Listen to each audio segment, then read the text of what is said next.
Hello. Papa and I are making a video together, and we are listening to Judy Krishnamurti and David Bohm and Dr. Parshari and some other people. So, still haven't been able to upload the video from the Kindle Fire 8. I don't know what's going on with this. I tried everything. I did everything people said in the YouTube videos. It doesn't work. It says no applications can perform this action of uploading that video. I have no idea why. I have absolutely no idea why. Whether this is a mistake I made, some kind of thing I overlooked, or technological error, or they disabled me from uploading videos because my videos go against the corporate agenda.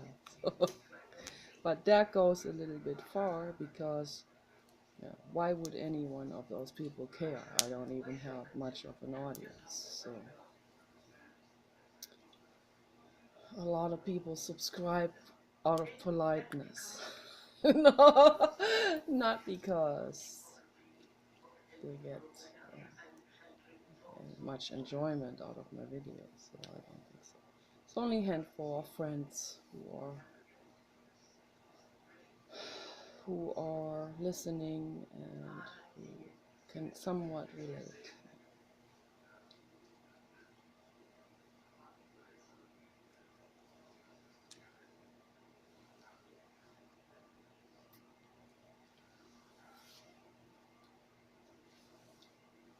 And they don't feel judged by me because I don't judge anyone. I love all of my friends, and I don't judge a hater either. I mean, I criticize things. I don't judge from a wider perspective. I judge in terms of making decisions in my life, but not in terms of the ultimate judge hammer and the ultimate conclusion about something. You know what their motives are, and that they are just no good. As my husband always tends to take that short circuit route. They're just no good. They're just bad people, he will say. Well, that's not enough for me, see, and that brings me to the subject, The Pale King by David Foster Wallace. Because David viewed everything from more than one perspective. So he viewed everything from a wider perspective, and he tried to zoom in on all the way around. So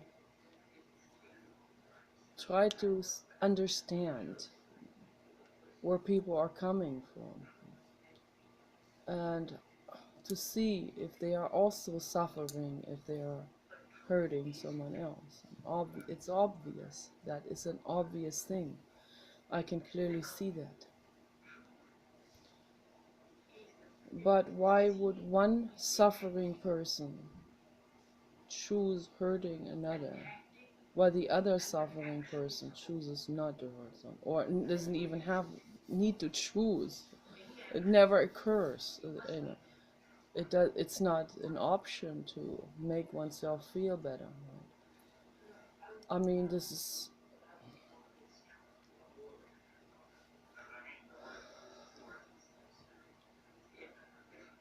why would anyone let it out? That's my question. Why would anyone let it out on an innocent being? That's my question. They're obviously frustrated and hurting, and with conflicting needs and all of this. Religion saying this, body says something else. and so on and on and on and on. But why let out this frustration on an innocent being? To a kind-hearted brain, this thought would never occur.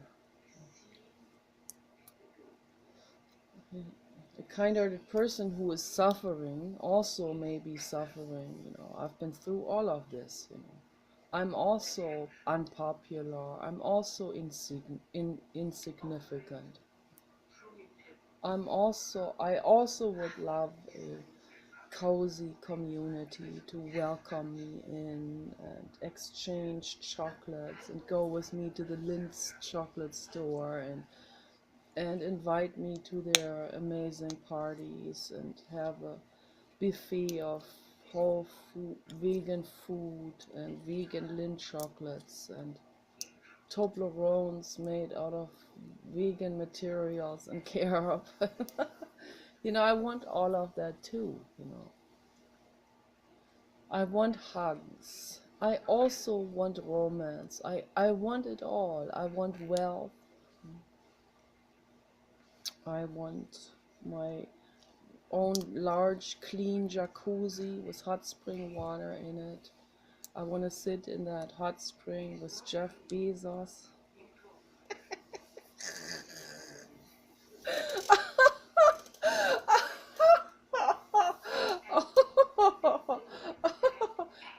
That would be so much fun.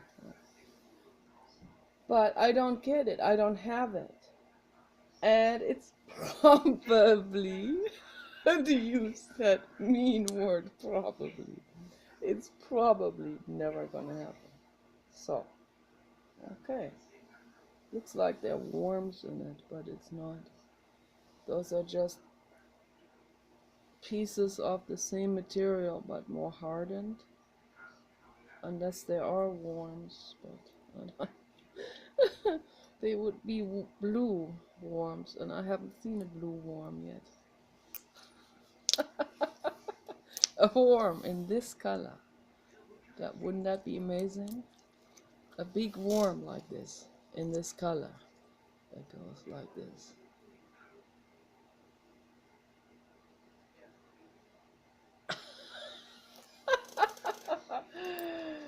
Oh, I love that color, by the way. It's awesome. I just love, love, love.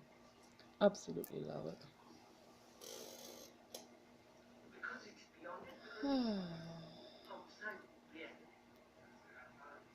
That Amazon feature that they have at the Lacoste store, that doesn't seem to work either. Neither the tablet nor the Amazon feature on the Lacoste store. So, but hey, I was almost gonna buy clothes in the value of almost $400. After that feature didn't work, I decided, oh, okay, I'm gonna change my mind. I'm not gonna go back to the Lacoste store if that feature doesn't work. So I don't know what else might not work there. So, okay, whatever. All these technological glitches that they have, that they're encountering, I don't know what the problem is. They may have been hacked into, or one never knows. But what it is with my tablet, I have absolutely no idea. Doesn't make any sense at all. I need to have a tablet with which I can upload videos, make videos and upload. That's not too much to ask. I had a phone where it was mute. The voice didn't work on the camera. It's ridiculous.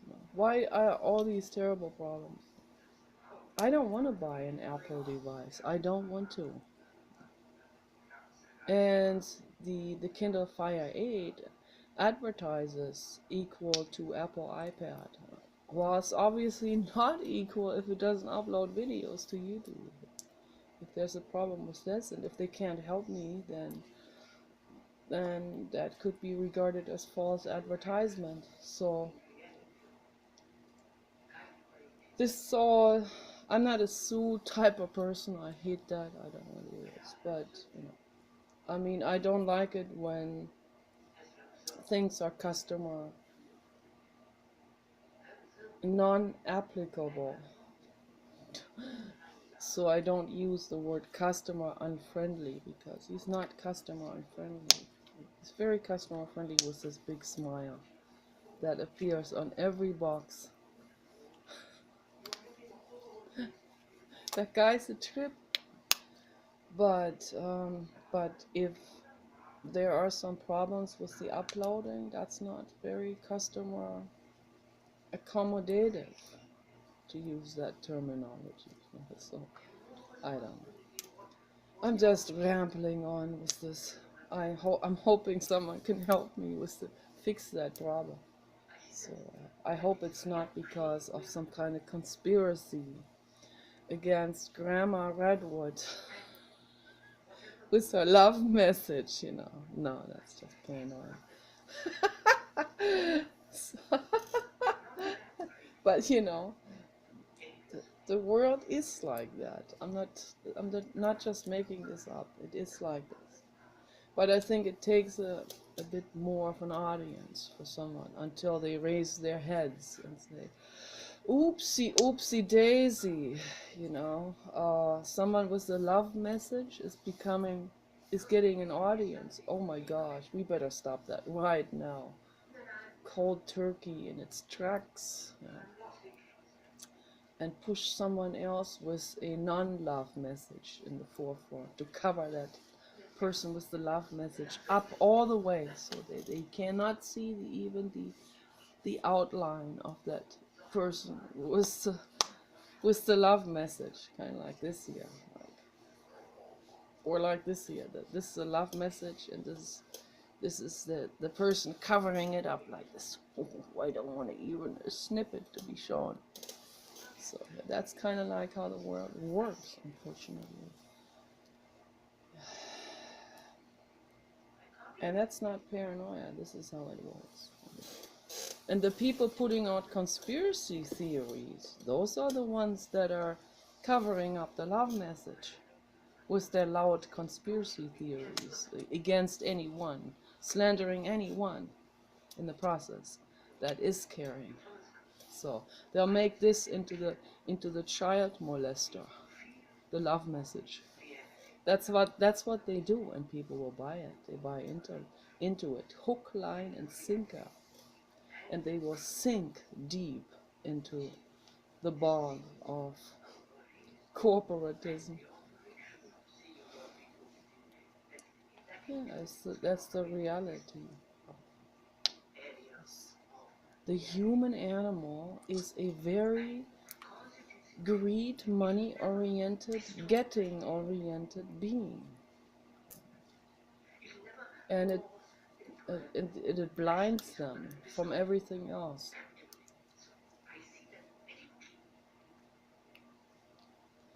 They forget about everything else. It's like the money, the profit, it becomes so loud and so demanding in their heads that they don't see anything else anymore. They don't see the wider picture, or the vision of the future and the consequences of their actions anymore. They don't see it. That's the human animal. That's what Friedrich Nietzsche calls the last human. That's what he calls the shuddering and standing still, the intermediate between ape and superhuman. If you want to become superhumans, then don't continue on that greed path. Sit still and calm down and breathe and question your own greed. Question it. That doesn't mean you have to give all of your money away to a Hare Krishna guru, who in turn then becomes that God, that person who hawks all the wealth onto him with 100 Rolls Royce and what not other kind of commodities and money and so on. And women that are throwing themselves at him thinking he's God. It's happening all over the world, believe me. Ooh. Question things before you throw yourself naked onto a guru. Question your own motives with this.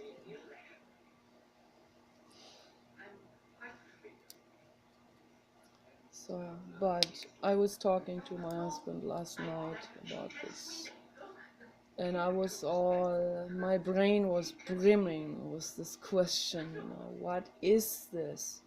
Why would a community or a whole school gang up on a little boy like that, Leonard Stetech? I just cannot remember that last name. Stetchek? Stetchek or Stetech? That he deliberately used this name to make it hard for us to remember that name, or to even attempt to speak it. I know he deliberately did that. He did those kind of things. That makes me laugh. That guy is a trip. That David Foster Wallace. My gosh. How sad that he had to suffer. How sad. But now he's with me in my life, right here on the couch, in a different body. I was dreaming about David Foster Wallace this morning. I was in my dream. I was talking to him on the phone in my dream, and I wanted to, in a very awkward way, I was trying to tell him that I'm in love with him. And at the same time, I felt like, oh, I hope I'm not going on his nerves when I say that, or when I explain this in the most polite and roundabout way.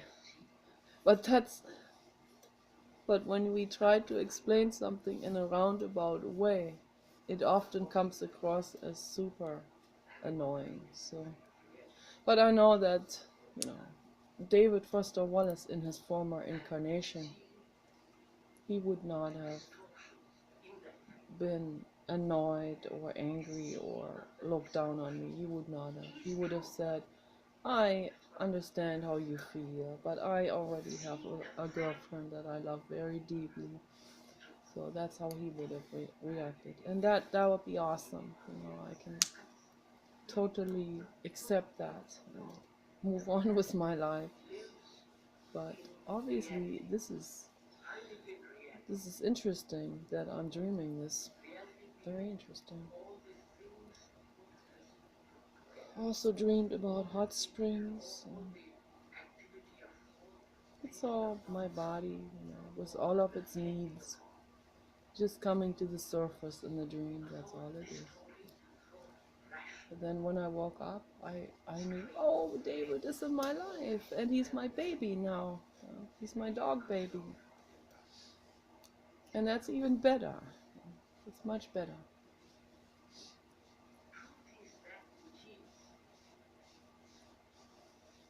But David Foster Wallace, that was a stallion of a man. My goodness. Oh my gosh.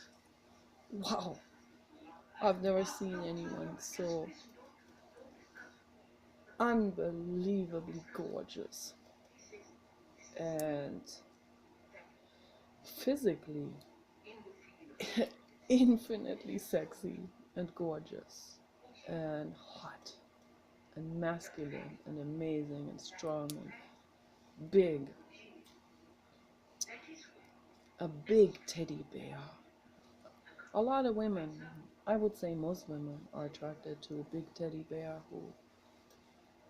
who is intellectually powerful and who gives them a bear hug and who protects them and is intelligent at the same time, and with whom you can be relaxed. You have good sex. When you are relaxed, the sex is so incredibly good. There's no more fear or ego or self-images. It's just me with my wrinkles and my fat, and here's my huggable big guy who loves me the way I am. And then, wow, and then it really can take off, the romance and all of this.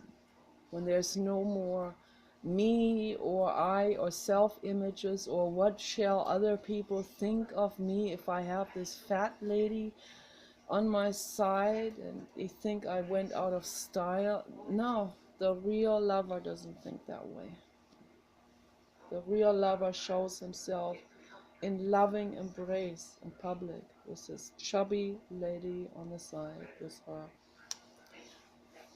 bags under her eyes and double chin, and it's all cool. It's all okay. That's living.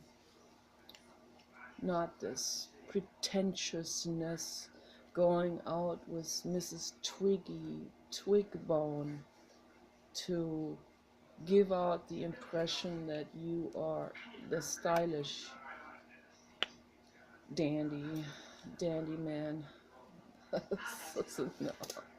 No, but then secretly, very, very secretly on the internet, peeping at the chubby lady.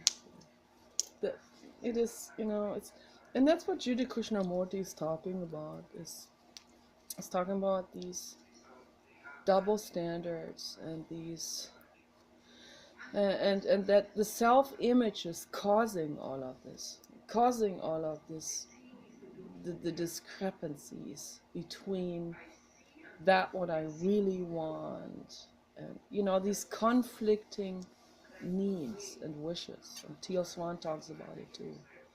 When we're just submerged in conflicting needs and wishes, and also all of these kinky wishes that people have that they would rather forget after their orgasm, but then it rolls up again and it rolls up again, and they'll be peeping again, and their kinky shit will come up again, and the kinkier the better, and then they don't even want the chubby woman that's honest. They want the dishonest housekeeper with fat ass. Yeah, it's all of these I see all of this. Don't believe that I'm not that I'm totally naive when I go on the internet. I see all of this. I look everywhere. I see it all. I see your peeping actions. I do. So why not come clear to yourselves with this and say, hey, this is what I want. A chubby woman with big ass and boobs. Okay. Natural. Not just silicone. Natural. Okay. And soft white skin like this here. And a little jittery too. And I also want her to be honest because I want to feel honest. So that's what the man should do to himself as an inventory. Okay, so he should admit that he wants a chubby woman.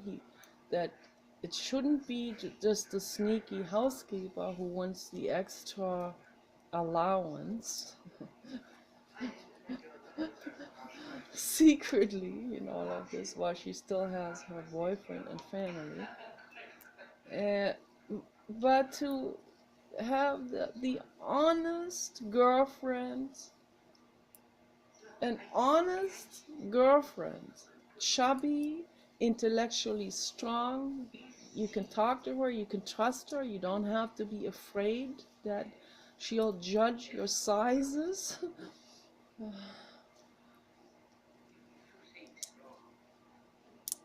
Where you can be yourself, where you can be fat, where you can be being totally you with all of your natural needs. Okay. and your fears, and you talk through the fears with her for hours and hours, sometimes all night long. And you'll be amazed how good that feels, to trust someone and be there with someone like that. Those people are rare though. Those men are rare and those women are rare. But that's why I'm saying, yeah, you can turn it around on the spot. You can become that what you really are by letting go of that what you're not.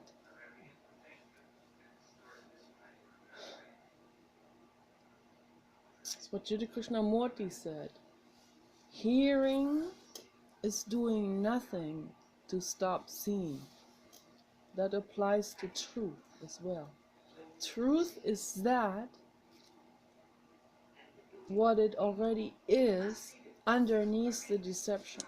So all you need to roll off is that layer of deception and the self-images and all these fabricated things, the self-made hell and all of this. Roll it up like an old rug and throw that away, recycle. Underneath is the truth.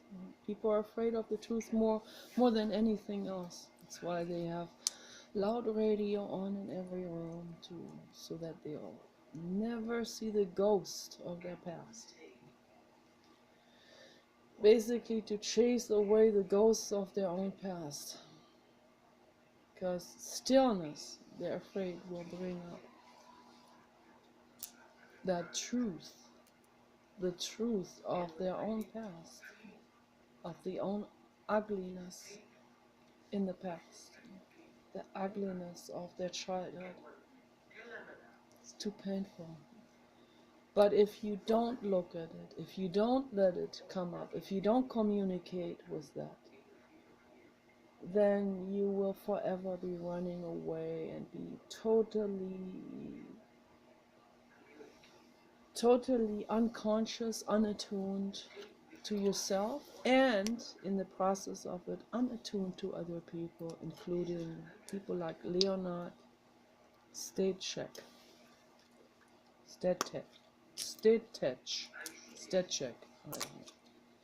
Leonard Stejcek, who was almost killed in a school bathroom. Yeah, and David Foster. I thought this was all fictionary, but something in the back of my head said, I've always been insisting on this is not fiction. These things are happening. And these stories that he started to tell, these conversations and all of these things, they all seemed too real for me to think that this is fiction. And suddenly David Foster Wallace appears somewhere towards the beginning of the book, but in a later chapter, and says, hey, this is the real David here, the writer of this book. And the chapter is called Forward. Forward in a later chapter. And he says the reason why he's putting the forward, the actual forward in a later chapter, is because he can't put this in the beginning, because for legal purposes. For legal purpose, to protect himself, because the U.S. legal system is such a mess where innocent people will be incriminated because they are ignorant of the law, of this insane legal system. It's real hard to be not ignorant of all of these loopholes and clauses and this and that, and the copyright infringement and the slander laws and all of these things. It's like, oh my gosh, my head is brimming with this stuff because of all these lawsuits over lawsuits. All of this brought onto you by capitalism, out of feeling like what I said yesterday, the feeling uncertainty of material safety. Will bring us on. There, people will take any opportunity they have to make an extra dollar, even if it's a fraudulent lawsuit, and this and this and this. So then we have more and more clauses, more and more loopholes, more and more free passes for fraudulent lawsuits and more uncertainty, bring this uncertainty, the uncertainty actors bring out in the world more uncertainty situations. See, that's what this is.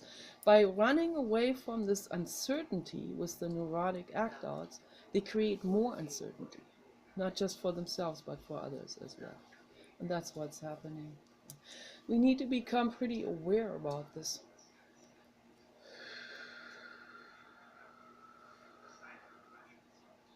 A wealthy corporation with whoever, the owner still alive and in it, and the owner being the sole CEO and all of this. Him knowing that going to Bangladesh and hiring child labor for his sweatshop to produce his material that he's then selling around the world, bringing all back to the United States, causing exploitation of children, pollution, corruption. I mean, it's just unimaginable what's going on, the consequences out of this. But he can only see his profit maximization. He cannot see that in the process he is destroying the planet. He's also destroying his own life, the future of his own children and grandchildren, but he cannot see it. He cannot see all of this because he doesn't sit down to contemplate over it. He'd rather run away from it or have a whiskey to drown it out so that he doesn't have to confront himself with it. And the animal rights activists and the peace activists and the justice activists that are coming at him here and there and saying, hey, look, you gotta take a look. He'll just dismiss them in one swipe like this. Throw everything away and dismiss it and comb it all over into one drawer that says, oh, they're just crazy. Yeah, and that's what's happening in the world, okay?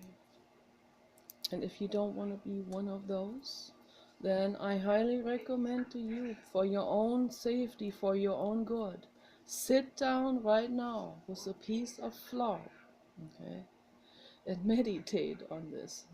I highly recommend to you to do this. This is very calming and relaxing. Be a clown in that moment. Don't be afraid. Those people calling me clown, they're the most afraid of being labeled clown. The ones that call other people clown. They are so afraid of being labeled clown that they'll adapt and adjust to any shit there is, no matter how corrupt and bad. It's the reality of it. So, be the clown. Go through the valley of ridicule if you have to. It's what Jonathan Mises said.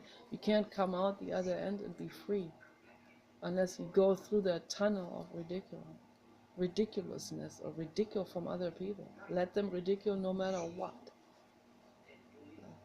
Enjoy your ridicule.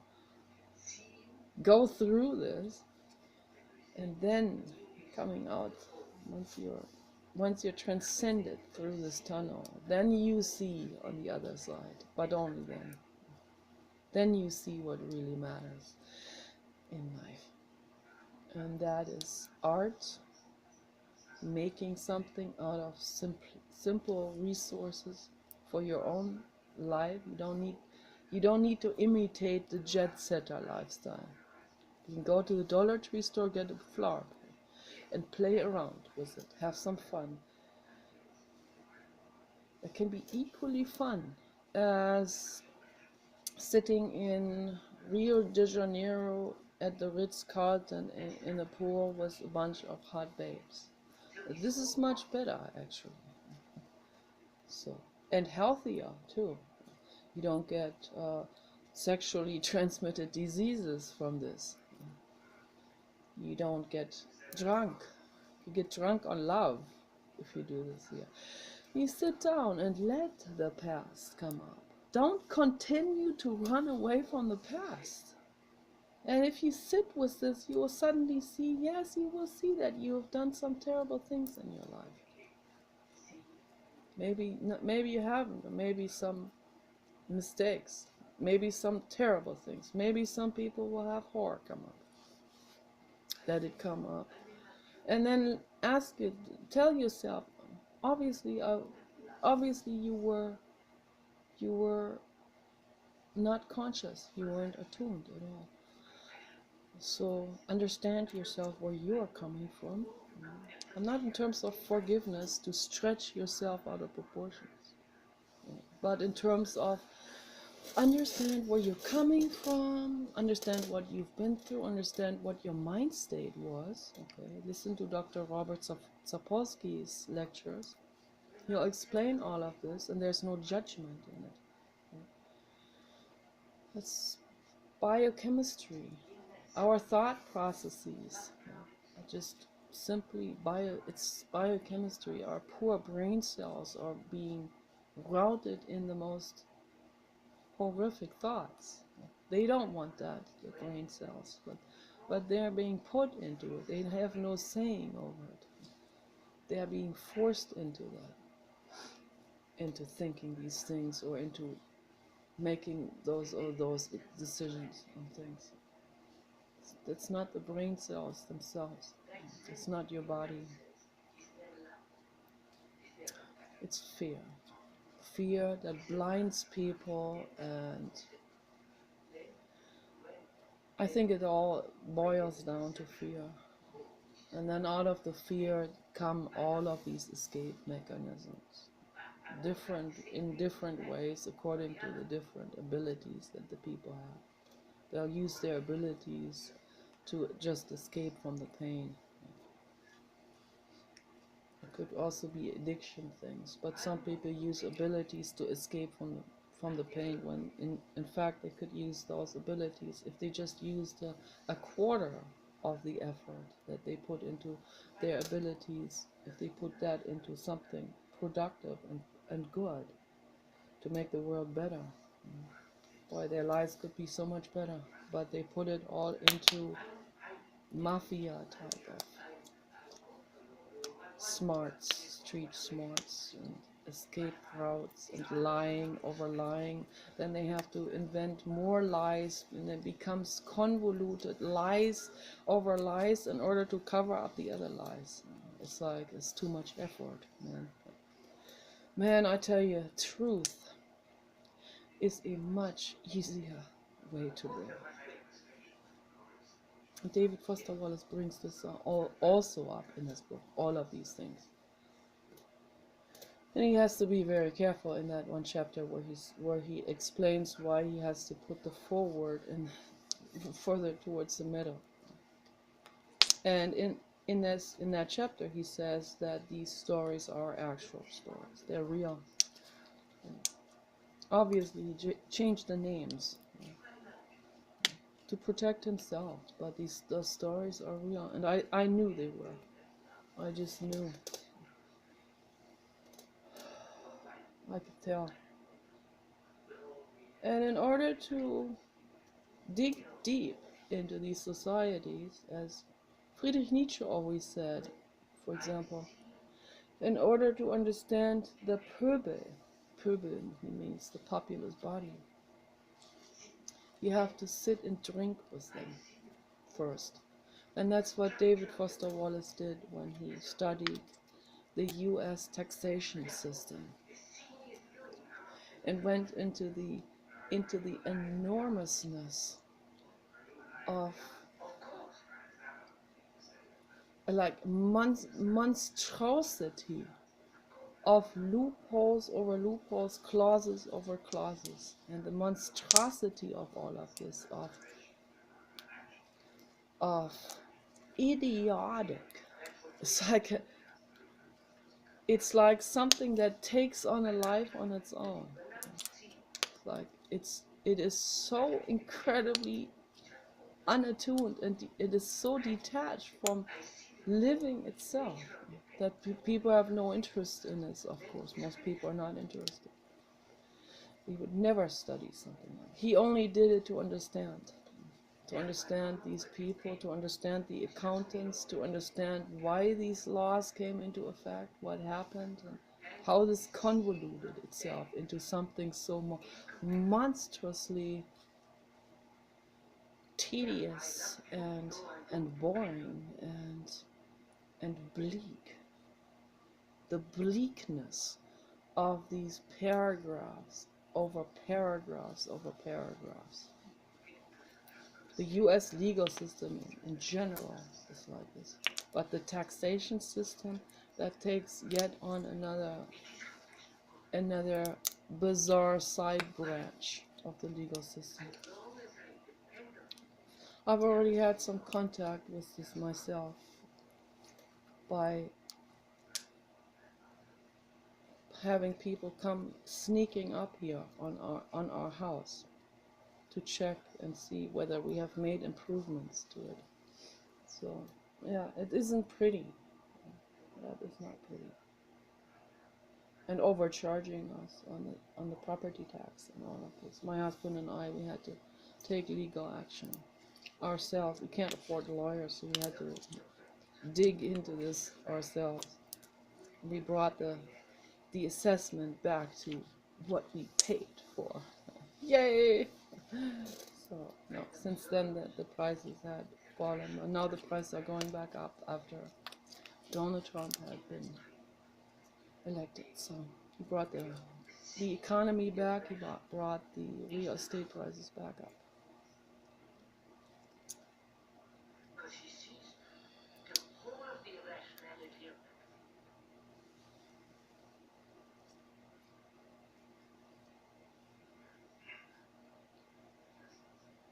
Those stories in that Pale King, they are true stories. I already knew, I could tell. And so there are people like that, Leonard Stechek, who just have brains that are so giving and so kind and so loving and so accommodating,